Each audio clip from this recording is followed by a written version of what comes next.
Vamos agora, então, ao conceito de auditoria governamental.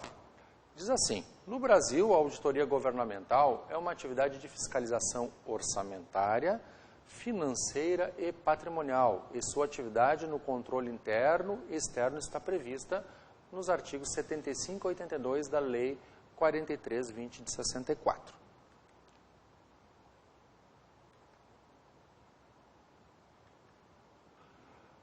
Vamos ver. O conceito segundo a ANAG 1102.1. A auditoria governamental é o exame efetuado em entidades da administração direta e indireta em funções, subfunções, programas, ações, projetos, atividades e operações especiais, áreas, processos, ciclos operacionais, serviços, sistemas e sobre a guarda e aplicação de recursos públicos por outros responsáveis. Lembram da relação de accountability? Aqui, ó, recursos públicos por outros responsáveis. Em relação aos aspectos contábeis, orçamentários, financeiros, econômicos, patrimoniais e operacionais, assim como acerca da contabilidade dos sistemas de controle interno também. Ok? Então agora, pessoal, como eu falei para vocês em outra videoaula, nós vamos sempre, os conceitos maiores nós vamos dissecar, nós vamos repartir, nós vamos pegar cada parte do conceito e vamos fazer uma análise, até porque existem algumas expressões que a gente precisa ampliar mais o conceito dessas expressões. E aqui cabe uma outra dica, pessoal. Sempre é importante nesses estudos de disciplinas conceituais que vocês estejam sempre apoiados por um dicionário. Sempre peguem um dicionário para ver o significado das palavras no contexto onde está o conceito, ok? Esse dicionário pode ser eletrônico ou pode ser um livro convencional, ok? Então vamos à primeira parte da ANAG 1102.1. Diz assim, a auditoria governamental é o exame efetuado em entidades da administração direta e indireta. Pessoal, aqui nós vamos fazer uma pequena ampliação para ver o que é a administração direta e indireta, porque às vezes pode ficar um pouquinho em dúvida, né, do que nós estamos falando. Então, a administração direta é aquela composta por órgãos públicos ligados diretamente ao poder central. O nome está dizendo, né? Administração direta. Tá? Pode ser federal, pode ser estadual ou municipal, em seus poderes executivo, legislativo e judiciário. Certo? São os próprios organismos dirigentes, seus ministérios, secretarias, além de órgãos subordinados. Por exemplo, pessoal, uma prefeitura tem uma determinada secretaria, essa secretaria é ligada diretamente à administração do município, ou seja, não é uma outra entidade, ela simplesmente é uma secretaria, né, que vem do poder do município, ok? Não possui, então, personalidade jurídica, como eu falei, patrimônio e autonomia administrativa, e cujas despesas são realizadas diretamente através do orçamento da referida esfera. Então, pessoal, isso é uma característica da desconcentração administrativa, tá? Que é uma distribuição interna de competências sem a delegação de uma pessoa jurídica, ou seja, desconcentra o poder da prefeitura e coloca para cima de uma determinada secretaria. Okay? A exemplo temos, então, pessoal, da administração direta, a Presidência da República, os ministérios e secretarias federais, órgãos federais ligados à União, as secretarias estaduais, os órgãos estaduais ligados ao Estado-membro, as secretarias municipais, como acabamos de falar, órgãos municipais ligados à esfera municipal de poder. Ou seja, pessoal, todos esses exemplos aqui, todas essas entidades, embora sejam administração direta, todas estão suscetíveis à auditoria governamental. Tá? Compõe a administração indireta. E aqui vai uma dica do professor Alberto para vocês, pessoal. Nós podemos elencar, então, as fundações públicas, as autarquias, as sociedades de economia mista e empresas públicas. Se você não sabia, nessa ordem, as primeiras letras de cada tipo de entidade forma a palavra fase. F, então, fundações públicas, A de autarquia, S de sociedade de economia mista e E de empresas públicas, tá? Então, essas são as 4 instâncias da administração indireta, ok? Vamos adiante. Vamos só analisar um pouquinho de cada um. Fundação pública, pessoal, realizam atividades não lucrativas e atípicas do poder público, ok? Mas de interesse coletivo, como a educação, a pesquisa e a cultura. São criadas por lei específica e estruturadas por decreto. Exemplo, que eu acho que é bem interessante para ilustrar, Conselho Nacional de Desenvolvimento Científico, CNPq, a Fundação Instituto Brasileiro de Geografia, o nosso famoso IBGE, e a Fundação Nacional de Saúde, a FUNASA. Okay? É muito comum, pessoal, essas fundações públicas serem universidades, tá? Que, na verdade, juridicamente, a gente sabe que são fundações públicas. Ok? Vamos adiante. E as autarquias, né, pessoal? O que são autarquias? São entidades administrativas autônomas, criadas por lei específica também, com patrimônio próprio e atribuições estatais específicas. Exemplo, então, bem conhecido de todos nós, é o Banco Central, o Conselho de Administração e Defesa Econômica, que é o CAD, a Comissão de Valores Mobiliários, que é a CVM, okay? A Superintendência de Seguros Privados, SSP, e agências reguladoras, certo, pessoal? Agências reguladoras nós podemos ter, então, as federais, as estaduais e também municipais. Certo? Agências reguladoras, só para citar algum exemplo para vocês, a ANEEL, a Anatel, certo? A ANS e outras que regulam alguns setores da economia. Ok? Vamos adiante, então. Ainda dentro da administração indireta, pessoal, nós temos as sociedades de economia mista. Vamos ver o que é isso, né? São empresas, o nome já está dizendo, então um pouquinho diferente, né? São empresas com participação do poder público e de entidades privadas em seu capital e em sua administração, para a realização de atividades econômicas, né? E rege-se pelas normas das sociedades mercantis. Ora, pessoal, então nós estamos vendo que são empresas, sabe? Empresa como outra qualquer, só que um dos sócios é uma entidade do poder público, ok? Então, alguns exemplos, bem conhecidos de todos nós também. O Banco do Brasil, a Petrobras, a Eletrobras e o Brasil Seguros. Via de regra, pessoal, são grandes empresas, são empresas, na grande maioria, SA de capital aberto, que têm as suas ações listadas na Bolsa de Valores, né, e que tem o poder público como um dos seus participantes. E, pessoal, para ser uma sociedade de economia mista, o poder público tem que ser sempre o majoritário, ok? E a outra parte do capital, né, ela é aberta ao público e as pessoas, ou qualquer pessoa pode estar adquirindo ações dessas empresas, ok? Essas, então, foram as sociedades de economia mista. Vamos adiante. As empresas públicas, pessoal, destinam-se, então, à prestação de serviços industriais ou econômicos em que o Estado tenha interesse próprio, ok? Ou considere conveniente a coletividade. Seu capital é exclusivamente público. Vamos citar alguns exemplos que fica mais fácil para a gente reconhecer. A Caixa Econômica Federal, certo? É um capital exclusivamente público, porém ela presta um serviço que o governo acha interessante, um serviço voltado à comunidade, ok? A Empresa Brasileira de Pesquisa Agropecuária, a Embrapa, a Empresa de Correios e Telégrafos, a ECT, o Banco Nacional de Desenvolvimento Econômico e Social, o BNDES, ok? Todos eles têm um cunho de prestação de serviço ao público. Muito bem, pessoal. Essa são a exemplificação do que é a administração direta e indireta. Agora, continuando aquele conceito lá que nós estávamos, né, a gente sabe, então, que nós temos aqui as funções e as subfunções. programas, ações, áreas, processos, ciclos operacionais, serviços, sistemas e sobre a guarda e a aplicação de recursos públicos por outros responsáveis. Essas, pessoal, é a continuação do conceito de auditoria governamental.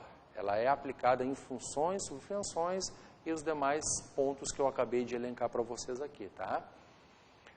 Principalmente sobre o último tópico, né, pessoal, que é a guarda e a aplicação de recursos públicos por outros responsáveis. Em relação ao que aspectos, né? Aspectos contábeis, orçamentários, financeiros, econômicos, patrimoniais e operacionais, assim como acerca da confiabilidade do sistema de controle interno. Pessoal, aqui nós estamos falando de sistema de controle interno, nós vamos também analisar bastante o que é esse sistema de controle interno para vocês, tá? Ela é realizada, né, essa é a segunda parte do conceito, é realizada por profissionais de auditoria governamental por intermédio de levantamentos de informações, análises imparciais, avaliações independentes e apresentação de informações seguras, devidamente consubstanciadas em evidências, segundo os critérios da legalidade, legitimidade, economicidade, eficiência, eficácia, efetividade e equidade, também sob a ética, transparência e proteção do meio ambiente. Okay? Além de observar a probidade administrativa e a responsabilidade social dos gestores da coisa pública. Agora, vamos dissecar essa segunda parte do conceito. Ela é realizada por profissionais de auditoria governamental por intermédio de levantamentos de informações, análises imparciais, avaliações independentes e apresentação de informações segura. Tá? Informações seguras, né, pessoal? Informações que têm um lastreamento, né, de dados que evidenciam essas informações. Okay? Devidamente consubstanciadas em evidências segundo os critérios. Ora, pessoal, evidência é o que mais o auditor procura no exercício da sua profissão. Por quê? Porque se ele vai levantar qualquer tipo de inconsistência no sistema de controle interno, por exemplo, ele tem que ter evidência para comprovar a inconsistência. Tá? E que critérios que ele tem que levar em consideração? Tem que levar os critérios de legalidade, ou seja, tem que estar estabelecido legalmente nas leis, né? Na legitimidade, ou seja, tem que ser legítimo do órgão, né, ou da sua competência de atuação. Economicidade é um critério, né, a gente tem que ver essa instância de se a coisa auditada é econômica ou não. Sobre o aspecto da eficiência, eficácia e efetividade, né, equidade, ética, transparência e proteção do meio ambiente. Além de observar a probidade administrativa, ou seja, se os administradores estão sendo corretos no uso do recurso público. Ainda dentro desse conceito de auditoria governamental, tá, pessoal? É realizada por profissionais de auditoria governamental por intermédio de quê? Levantamento de informações, análises imparciais, avaliações independentes e apresentação de informações seguras, tá? Acho que voltou, na verdade. Ok. Vamos fazer uma conclusão ao conceito, tá, pessoal? O que nós concluímos, né? Sendo assim, a auditoria governamental constitui-se num importante instrumento de controle. Certo? É a medida que possibilita uma melhor alocação de recursos públicos. Como a gente viu na teoria da agência, né, pessoal? Se o delegado, ou seja, o agente que faz a gestão do dinheiro do principal, né, do recurso principal, se ele não tiver uma diretriz ou se ele não tiver uma terceira pessoa que vá fiscalizar a sua prestação de contas, aí nós podemos ter um grande conflito de agência. E a auditoria governamental serve para isso também, né?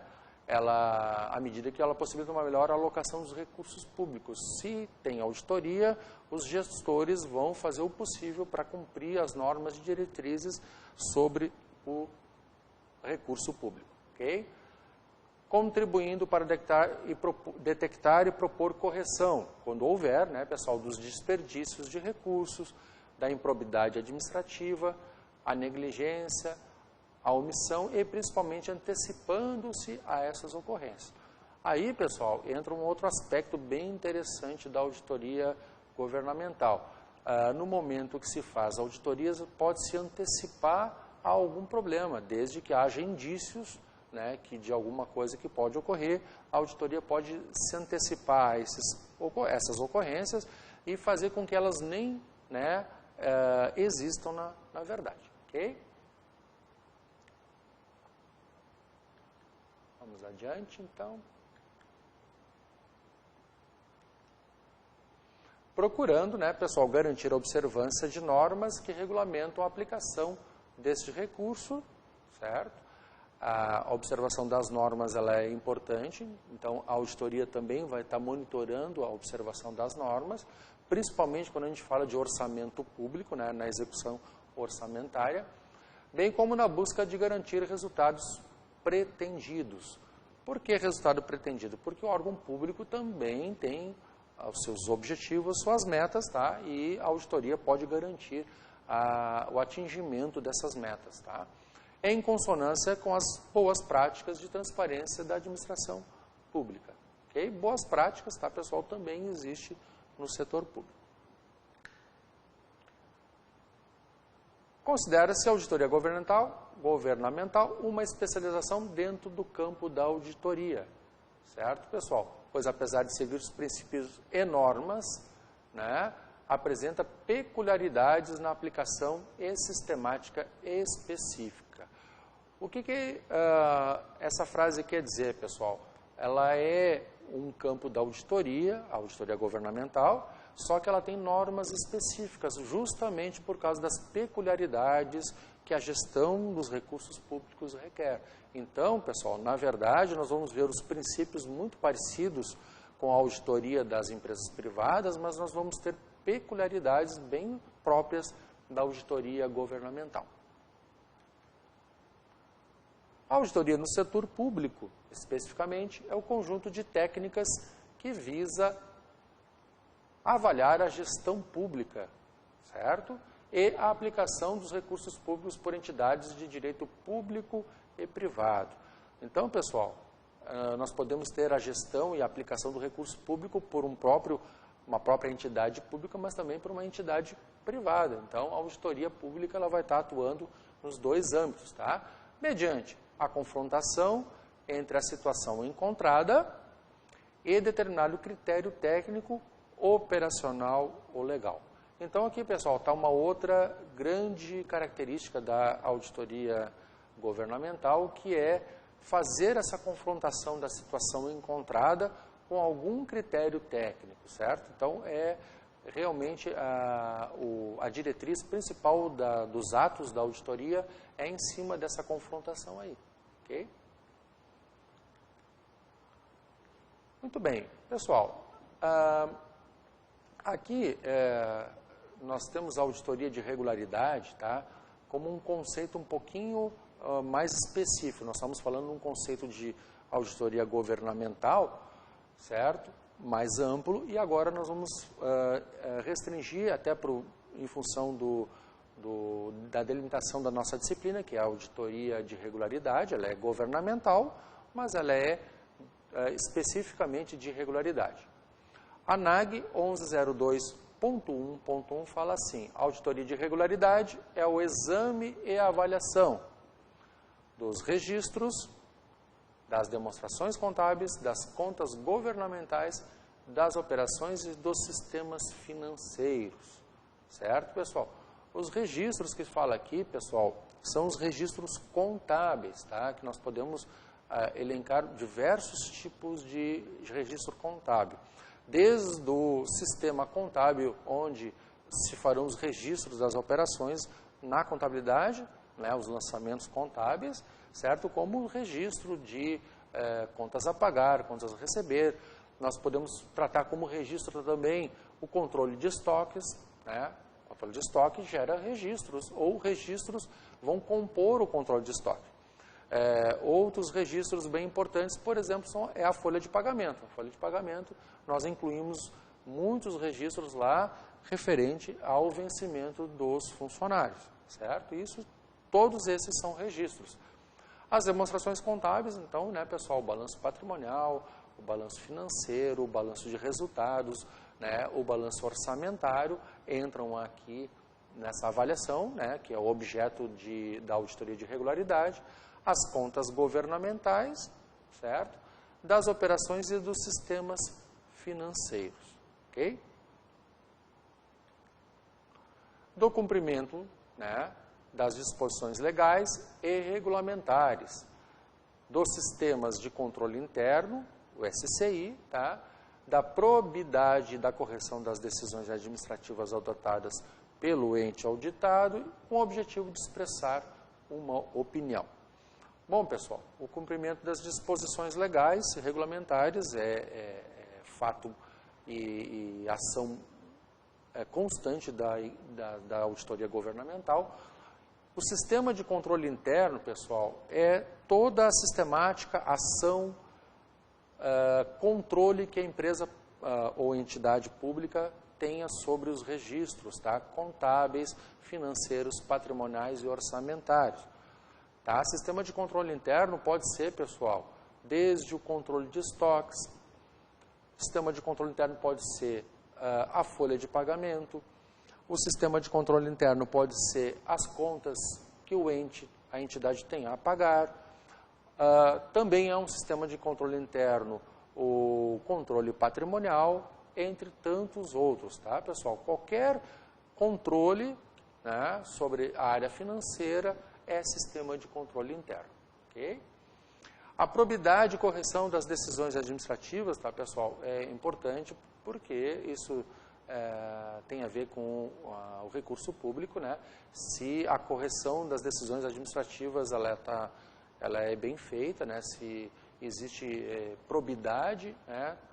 Vai estar tudo ok, na opinião dos auditores, mas a gente pode ocorrer o fenômeno que nós chamamos de improbidade administrativa, que é o contrário, e os auditores são obrigados a expressar a sua opinião justamente quando existe a improbidade, ok? Agora, então, pessoal, nós vamos fazer um parêntese sobre o sistema de controle interno, SCI, né, que compreende alguns pontos bem interessantes. Pessoal, aqui cabe também uma chamadinha de atenção sobre sistema de controle interno. Quando nós falamos de sistema de controle interno, nós vamos falar sobre esse conjunto de subsistemas e controles contábeis que a entidade pública tem, certo? Agora, pessoal, em alguns lugares nós vamos ver a expressão simplesmente controle interno. Controle interno, muitas vezes, dependendo do contexto da frase, pessoal, pode querer dizer, significar auditoria interna. Assim como nós temos a expressão controle externo, que quer dizer auditoria externa, tá, pessoal? Neste caso aqui, quando fala sistema de controles interno, especificamente, tá, pessoal, nós estamos falando então do que nós vamos pontuar aqui no slide, ok? Então, nós temos aqui o conjunto de subsistemas de controles contábeis, financeiros e administrativos e outros. Então, o que eu falei para vocês no slide anterior, já me antecipando, né, pessoal? Subsistemas de controles contábeis, né, pessoal? Controle de estoque, controle do patrimônio, contas a pagar, por exemplo, a folha de pagamento, certo? Financeiros, administrativos e outros. Então, dependendo da instância, nós vamos ter um controle, um subsistema diferente, ok? Que abarcam a estrutura organizacional, os métodos, os procedimentos e a auditoria interna. Vejam, pessoal, que interessante aqui neste ponto. Aqui está dizendo que abarca, inclusive, a auditoria interna. Então, o grande sistema de controle interno de uma entidade pública, pessoal, a auditoria interna está elencada aí neste meio, tá? Além de todos os subsistemas que a gente acabou de comentar agora. estabelecido pela direção como parte de seus objetivos corporativos para. Então, é um conjunto de subsistemas, né, estabelecido pela direção como parte de seus objetivos corporativos para ajudar a realizar as operações da entidade auditada de forma regular, econômica, eficiente, eficaz e efetiva, certo? Permitir a observância às políticas administrativas, salvaguardar os bens e os recursos públicos, assegurar a exatidão e a completude dos registros contábeis, essa completude no sentido de ser completo, né, pessoal? Produzir informação financeira e gerencial oportuna e confiável. Ok? São as características, certo, do sistema de controle interno. É o que realmente acontece no controle interno. Ainda, pessoal, sobre controle interno, nós temos a NAG 4207.2, que fala assim, os controles internos compreendem. Então, vamos ver o que ele compreende. Todas as atividades da organização, estruturadas e implantadas. Ok? Então, nós podemos pensar na atividade de compra, de venda, de pagamento, de recebimento, né? Execução orçamentária, certo? Então, tem a ver com essas atividades da organização, com a finalidade de demonstrar e documentar que uma determinada obrigação legal ou um objetivo, uma meta ou um indicador específico foram cumpridos. Então, pessoal, os sistemas, eles são importantes para isso. O sistema de controle interno, né, ele é importante para observar, auxiliar na execução das atividades do ente, né, da entidade, e também para formar indicadores específicos, né, se eles foram cumpridos ou não. Né? Então, a gente sabe que tem entidade que tem volume de transações no seu controle interno muito grande. Então, esse sistema normalmente são sistemas informatizados que auxiliam na gestão pública. Tá? De acordo com os requisitos legais ou operacionais previamente estabelecidos. Então, o requisito legal e operacional, né, pessoal, está inclusive dentro do sistema de controle interno. Então, imagine, né, pessoal, o sistema de controle, por exemplo, do ativo imobilizado, do patrimônio da entidade pública, certo? Esse sistema, ele não só tem que ter a listagem dos bens, como ele também tem que respeitar a legislação, né, as normas específicas para o controle do patrimônio, ok? Então, logo na construção de um sistema de informática, ele já tem que estar previsto os requisitos legais.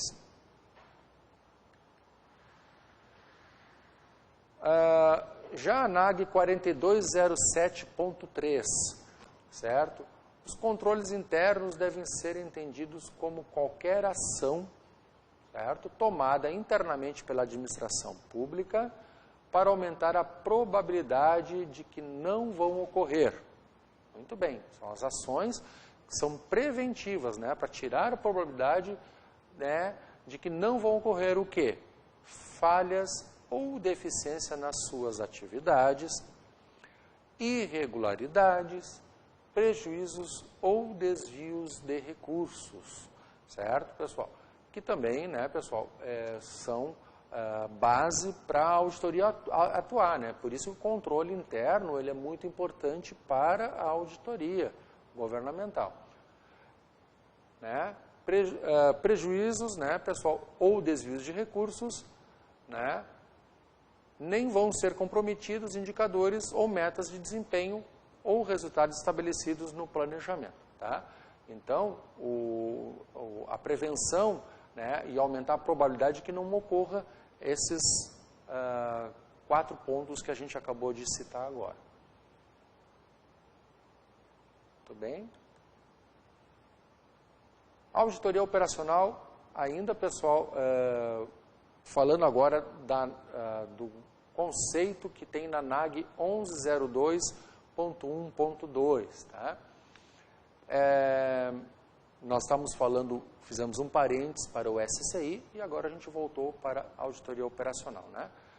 É o exame de funções, subfunções, programas, ações, né? Dentro dessas ações, projetos, atividades operacionais, operações e especiais, né? Áreas, processos, ciclos operacionais, serviços e sistemas governamentais. Tá? Então, a auditoria operacional ela tem essa característica de examinar essas particularidades. Com que objetivo? Com o objetivo de se emitir comentários sobre o desempenho dos órgãos e das entidades da administração pública e o resultado das políticas, programas e projetos públicos. Vejam, pessoal, eu fiz questão de trazer para vocês o conceito de auditoria operacional para vocês não confundirem com a auditoria de regularidade. Vejam que a auditoria de regularidade ela é muito mais uma auditoria contábil puramente dizendo. A auditoria de regularidade ela vai verificar o sistema de controle interno, né, os registros contábeis, né, e os demais, as demonstrações contábeis também, né, orçamentárias e financeiras. E já a auditoria operacional ela tem, na verdade, um foco um pouquinho diferente, né? Ela tenta verificar o desempenho da entidade pública, certo?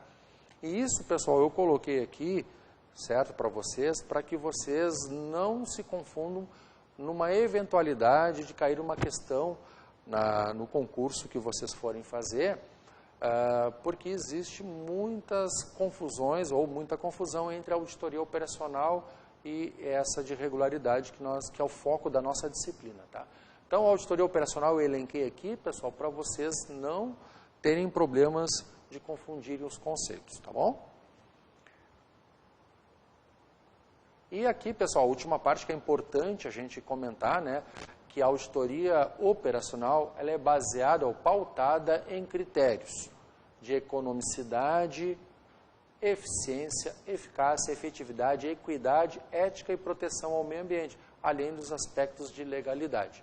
Vejam que o foco é diferente da auditoria de regularidade.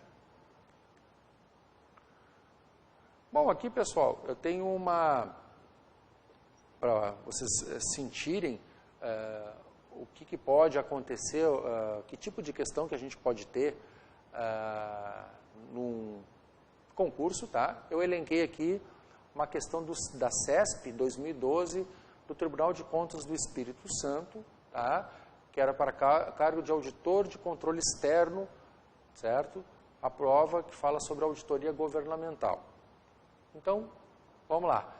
O que a questão diz? Julgue os próximos itens relativos à auditoria. Bom, pessoal, você sabe que a CESP são questões de certo e errado. E, normalmente, o contexto dessas questões, por só ter duas alternativas, certo e errado, né, pessoal? Ela, normalmente, são contextos bem elaborados. Então, vamos ver o que traz aqui. Nos exames realizados na auditoria de regularidade, devem ser respeitados. Vejam, pessoal, nos exames realizados na auditoria de regularidade, devem ser respeitados, além do princípio da legalidade, os critérios de economicidade, eficiência, eficácia, efetividade, equidade, ética e proteção ao meio ambiente. Certo? Se você quiser pausar o vídeo agora para tentar responder, ok, e logo eu já vou dar a resposta. Beleza? Então, pessoal, essa questão está certa ou está errada? Ela está errada, né, pessoal? Ela está errada. Conforme a NAG 1102.1.1 e 1102.1.2, né, pessoal, a gente vai verificar o quê? Que este conceito que está falando que é para auditoria de regularidade, na verdade, é o conceito de auditoria... Só um minutinho, deixa eu voltar aqui.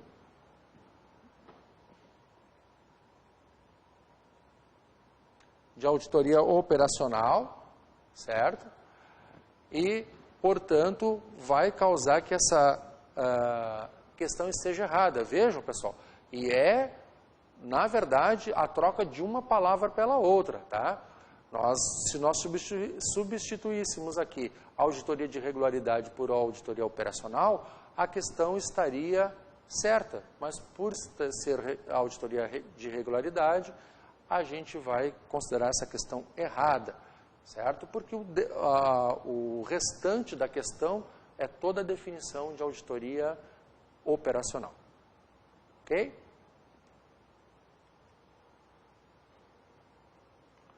Muito bem, pessoal. Aqui, então, nós começamos a auditoria, a parte 1.1, auditoria interna e externa e seus papéis. Ok? Vamos lá. Uma pequena introdução. Ok? A auditoria, então, como nós já até vimos, né, é uma técnica da contabilidade que evoluiu e pode ser dividida hoje no setor privado em duas grandes vertentes, tá, pessoal? A auditoria interna e a auditoria externa. Setor privado, ok? A auditoria interna, pessoal, é uma função da empresa e parte da sua própria estrutura, certo? Nas empresas privadas, então, nós vamos ter, principalmente as grandes empresas, um setor de auditoria interna, que normalmente possui vários funcionários para desempenhar as suas funções. Ok? O grande objetivo da auditoria interna nas empresas privadas é ficar medindo o desempenho da empresa, né, através dos controles internos. Tá? Os auditores internos, então, pessoal, são pessoas com vínculos à própria estrutura hierárquica, certo? Prestando serviços de auditoria diretamente à empresa, entidade ou órgão em que trabalham. Porém, pessoal, sempre mantendo a independência, certo? Em suas opiniões. O que acaba acontecendo, pessoal, que numa estrutura de uma empresa privada, o setor de auditoria, os auditores internos estão ligados normalmente diretamente à presidência da empresa ou ligados diretamente ao conselho de administração. Tá? Então, agora nós vamos ver o que acontece aqui. Em grandes empresas, é comum, então, como eu falei, um departamento de auditoria interna ligado a essa presidência. Ok? São hierarquicamente ligados à presidência, permitindo, então, identificar com objetividade as deficiências e falhas nos processos. Isso sempre ajudando a tomada de decisão. Já a auditoria externa, então, pessoal, como o nome está dizendo, ela é mais conhecida como auditoria independente, tá? Porque ela tem a sua independência, inclusive, falando de forma hierárquica, tá? São auditores independentes, os auditores que não têm ligação nenhuma com a empresa, entidade ou órgão ao qual estão auditando. Tá? Por enquanto, estamos falando de auditoria do setor privado. As grandes companhias, então, são auditadas por auditores externos ou independentes. Tá? Isso acontece por determinação legal de entidades como a CVM, certo? Que é a Comissão de Valores Mobiliários, o Bacen, que é o Banco Central, ou por solicitação dos próprios diretores, tá? Que seriam algumas auditorias pontuais, tá? Para cumprir determinados pré-requisitos dos diretores. Okay? Em linhas gerais, o setor público brasileiro também, né, pessoal, podemos dizer que há uma grande divisão entre... Perdão, vamos voltar aqui. Voltando. Há uma grande divisão entre a auditoria interna e a auditoria externa, certo? A auditoria interna, então, cada ente público vai ter a sua, e a auditoria externa, representada principalmente pelos tribunais de contas da União e o Tribunal de Contas do Estado. Então, auditoria interna, pessoal. O Poder Executivo Federal, composto por seus diversos ministérios, secretarias, órgãos da administração direta e indireta, conta com um sistema de controle interno ligado à Presidência da República, que executa auditorias, fiscalizações e inspeções. Então, o próprio pessoal, Poder Executivo Federal, tem a sua auditoria, né, interna. O Poder Legislativo, então, pessoal, e o Poder Judiciário também contam com secretarias e órgãos de controle interno, né, mesmo sendo eles, né, ligado a eles o controle externo no Brasil, eles também, o Poder Legislativo principalmente, né, contam com órgãos de controle interno, tá, que executam auditorias e fiscalizações dentro de cada poder, sendo ligados hierarquicamente a cada uma das presidências. Okay? No âmbito do Poder Executivo Federal, o sistema de controle interno visa a avaliação da ação governamental, da gestão dos administradores públicos federais e da aplicação de recursos públicos por entidades de direito privado, por intermédio do quê? De fiscalização contábil, financeira, orçamentária, operacional e patrimonial.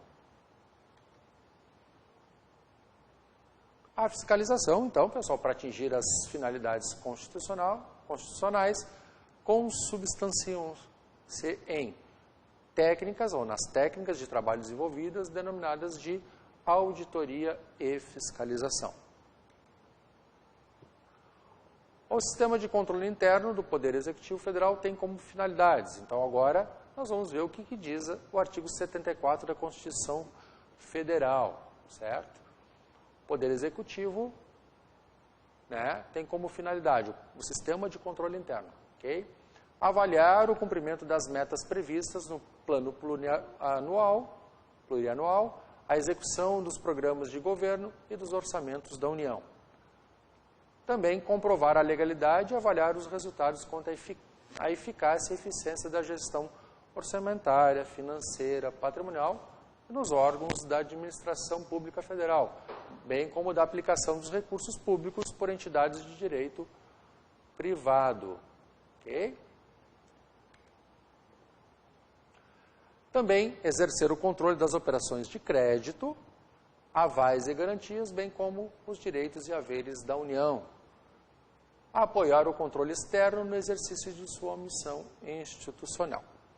Então, pessoal, nós vemos que o controle interno, ele tem por obrigação apoiar o controle externo também. Ambos cumprem papéis diferenciados. O controle interno vai prestar contas, certo? E o controle externo vai verificar essa prestação de contas, ok? Auditoria externa, tá, pessoal? No Brasil, há também, na Constituição de 88, a previsão de um controle externo, que é exercido, então, pelo Congresso Nacional, certo? O Legislativo, né? Com o auxílio do Tribunal de Contas da União, que é como se fosse um braço do Congresso Nacional, ok? O sistema de controle externo tem como objetivos fiscalizar a efetiva aplicação dos recursos públicos e gastos em programas governamentais derivados da execução do orçamento. Por meio do quê? Realização de auditorias em obras, gastos em saúde, educação, justiça, pagamento de aposentadoria, pagamento de remuneração a servidores, etc. Na sua missão constitucional de controle externo, o Congresso Nacional, com o auxílio do Tribunal de Contas da União, desempenha o quê? Né? O que ele faz? Acompanha a execução orçamentária da despesa e da receita, investiga denúncias, avalia projetos e atividades, além de políticas de alocação de recursos, como a política de saúde e a educação. Estuda programas de governo, analisa o desempenho de órgãos e gestores também. Julga as contas do presidente da República. Você sabe que, vez por outra, a gente tem notícias de que a presidência da República está fazendo a sua prestação de contas e isso leva um tempo para ser analisado.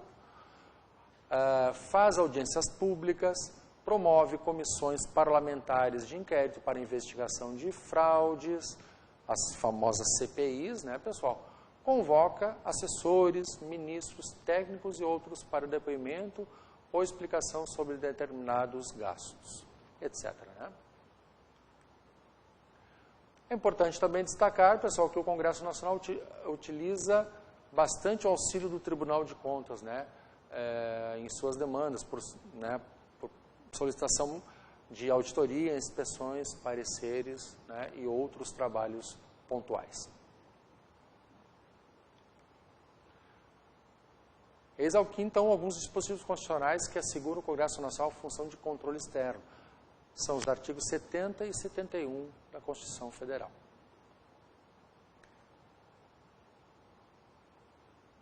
Dispositivos constitucionais, controle externo do Congresso Nacional, né, pessoal? Julgar anualmente as contas prestadas pelo Presidente da República e apreciar relatórios sobre a execução dos planos de governo. Fiscalizar e controlar diretamente ou por suas casas os atos do Poder Executivo, incluída a administração indireta. CPIs, né, pessoal? A auditoria externa tem poderes de investigação de autoridades judiciais, apuração de fatos certo e prazo certo, conclusões ao Ministério Público para responsabilidade civil ou criminal.